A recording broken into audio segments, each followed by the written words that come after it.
Hey everyone, thank you for joining me in this video, and I really appreciate your support that you are showing on this channel. In this video, I want to talk about budget in-ear monitoring system. What are the options available? Now I know we are moving rapidly from the analog days to a digital domain, and with that, pretty much all the digital mixers, they come with their own in-ear monitoring system solution. Now, if you talk about Behringer, Allen and Heath, these are some of the more common and user-friendly mixers that you will find nowadays in the churches. But if you go on a higher end like Digico or even Avid or SSL mixers, they may not have their own in-ear solution. But we're not talking about that. We're talking about the budget in-ear monitoring system solution.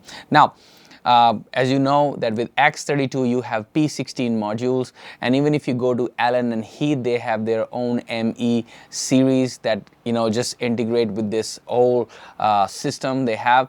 But let's say if you do not have those monitoring systems running in your setup, what else can you use? Or let's say you're still old school, you have an analog system and you want to run an in-ear monitoring system, maybe just one or two for the click, for the drummer, or for the MD on the stage. What options are there available if you do not want to enter into those P16 kind of digital domain? Well, there is a system available out there from Behringer. It's called P2 Personal Monitoring System. So let's take a look at it. All right, so here we have our Behringer Personal Monitor P2, and as you can see, it's a pretty simple device, just straightforward. At the bottom you have your dual input jack, your XLR and quarter inch. You can use one or the other. And just to note that your quarter inch can be used as TRS, tip, ring and sleeve, for the studio purposes. Other than that, you can also use your XLR right here. Okay, top here, as you can see, you have your branding, you have your battery indicator, and yes, it does take battery inside. You have your volume knob and you have your headphone jack right here. It has a nice metal casing.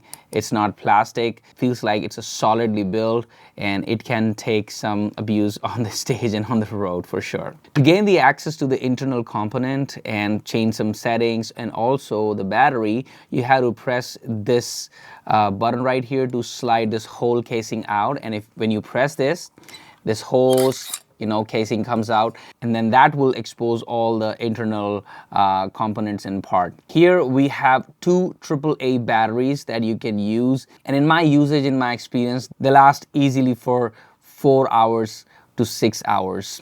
On the side, if you would read here, there's an option for stereo and mono, and there's a switch down here. I don't know if you can see it right here. There's a switch down here. If you would flip that switch, it will change it from stereo to mono. How can you access that?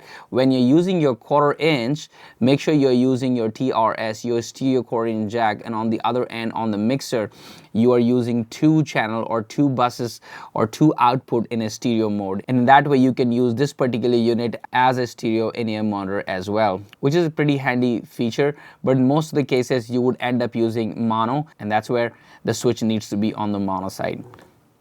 Other than that, there is nothing much going on inside. It's a pretty straightforward device. To put back the cover, all you really have to do, just make sure the button and this part is lined up, and then just slide back in.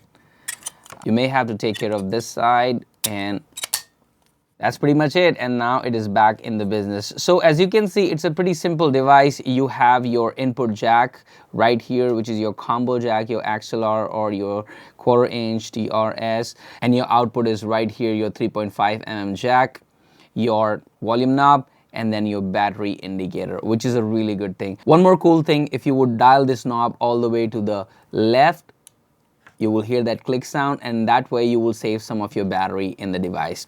All right, it has a nice belt clip. You can use it to put it on your belt or keep in your pocket, and either way, this is a pretty solid device. Again, it's a wired in-ear monitoring system, but then it works.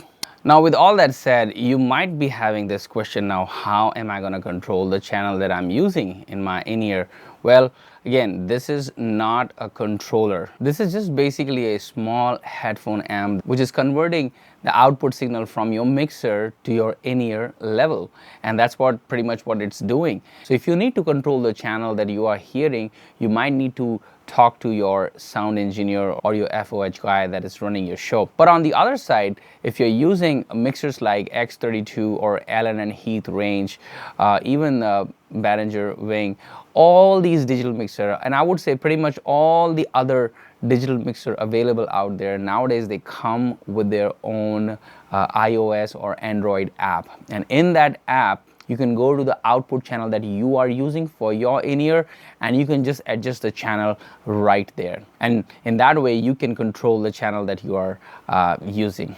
All right, again, this is one of those affordable options available out there, and this has saved me tons of headache in times, especially in the venues where there was no in-ear monitor setup available and I desperately needed something in my in-ear, whether for click or guide or MD purposes, whatever. This has definitely saved me. So to conclude it, it is definitely a good headphone amp solution that can convert your mixer output to your in-ear level signal, and you can pretty much use it anywhere. Literally, you can take the cable out from your floor monitor if it is not an active signal. If it is a passive signal that is used on an active floor monitor, you can take out that XLR, just connect into this one, and you're good to go. It is that simple.